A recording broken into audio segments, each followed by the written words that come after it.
Nag-buy po ako ng 5 chests, nakakuha po ako ng isang ultra rare, isang super rare, dalawang rare at isang common. Sa referrals nyo po, more updates about this game. Guys, ako up to now, natutuwa ako sa game na to kasi nga, kumita na ako ng ton. So, tingnan nyo to Ito guys, so far, meron akong 1,500 TRT, then meron akong 2.9 ton. So, hindi ko alam kung saan galing yung 2.9 ton. Fina-farm din ata siya ng mga warriors or tingin ko mga bonuses na to because of the referrals. So, okay magalala guys, ibabalik natin sa community yan. Guys, ganito i-withdraw ko yung 1 ton, subok lang muna, then the rest yan, i-withdraw na rin natin lahat. Pero yung 1 ton, kapag pumasok agad yan sa wallet natin kinabukasan, try natin ipamigay.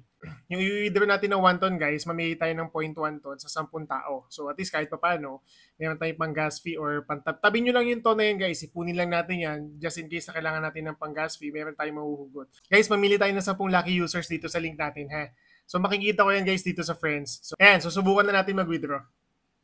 So yung 2.9 ton na kinita natin kanina lang, kasi maghapon lang naman to, withdraw natin yung 1 ton. Guys, di ba sabi ko hindi naman talaga siya para sa lahat kasi nga it's the same with Axie. Kailangan mo talaga ng investment dito para sa mga warriors mo. So, most likely para siyang assets talaga sa virtual. So, for the meantime, i-make sure mo lang na naka-register ka na sa link natin kasi nga guys, may mga bonuses yan para sa mga early na nag-register. So, sayang din.